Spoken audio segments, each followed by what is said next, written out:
Hello and welcome to this session on op-amp input impedance as well as interview series for VLSI industry also, because this op-amp is very important topic and the op-amp question is generally asked in most of the interviews always as well as competitive exam like GATE and all. So here this question was asked in ST microelectronics interview as well as in GATE. Find out the input impedance of the given circuit by the voltage source. See, if you want to find out the input impedance, you can find out by using any of the terminal, either inverting or non-inverting, keeping a other terminal ground. If you have any doubt regarding this, you can see my op-amp basic video. I will share the link in description box also. And second thing in this question is this R2 and R4 resistances are feedback resistances. So we have to break this resistance in two equivalent resistance at input and output side. That is called the Miller effect. If you have doubt in Miller effect, I have explained in my previous video how to break this resistance, feedback resistance in two branches. So that also I am sharing the link in description box. You can watch. Now start breaking this R2 and R4 resistance. I am breaking at input and output side. Although here we need only input side because we need to calculate the input impedance of the op-amp. So we don't need output resistance, but even if I will write so that if you have any doubt you can ask me.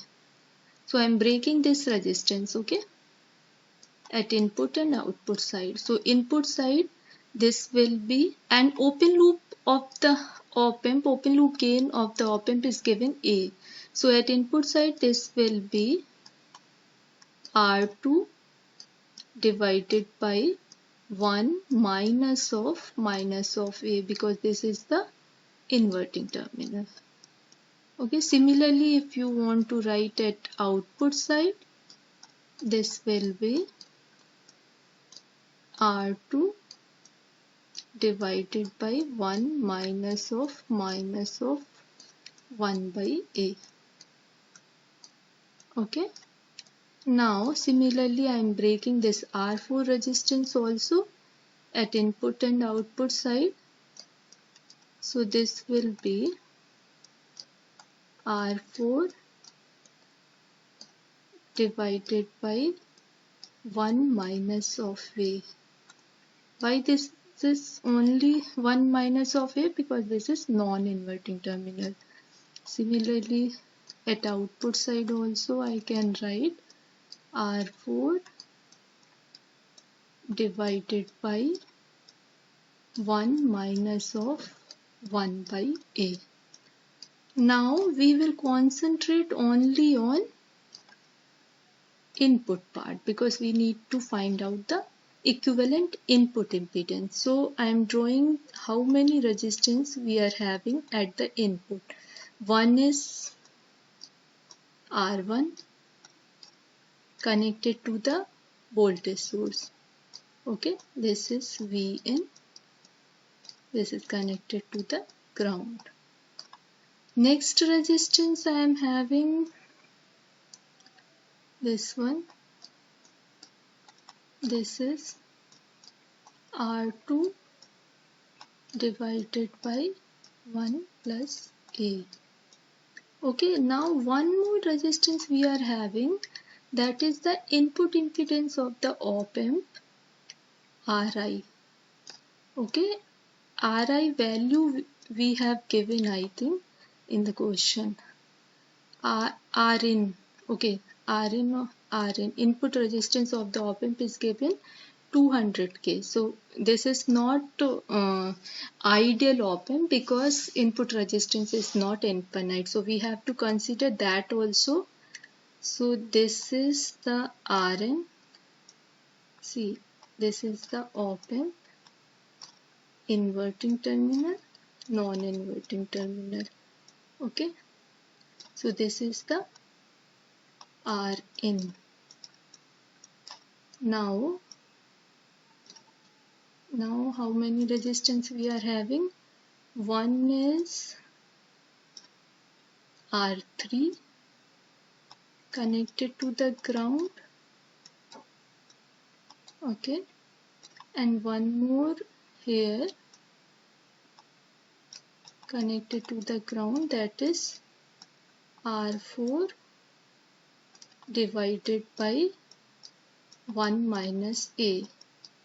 So can we find out the equivalent input impedance of this given circuit?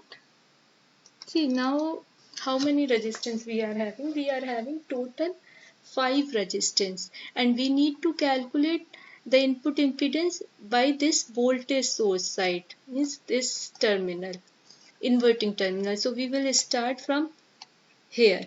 R3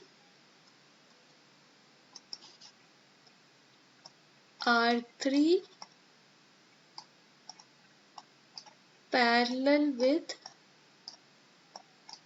R4 1 minus A. Okay.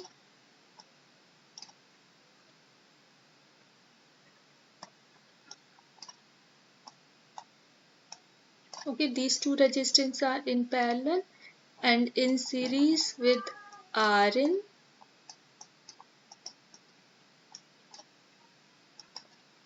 and this total is parallel with this R2 divided by 1 plus A. Okay, and this complete total, this total is in series with R1. Is this clear? Simply I have calculated the equivalent of these many resistances. These two resistances R3 and R4 by 1 minus A, parallel combination, then series combination with Rin, then parallel combination with R2 by 1 plus A, and then series combination with R1. So this is the input impedance of the given circuit. If you have any doubt, please comment in comment section. If you like the video, please hit like button and subscribe the channel for more videos. Thank you for watching the video. Thank you.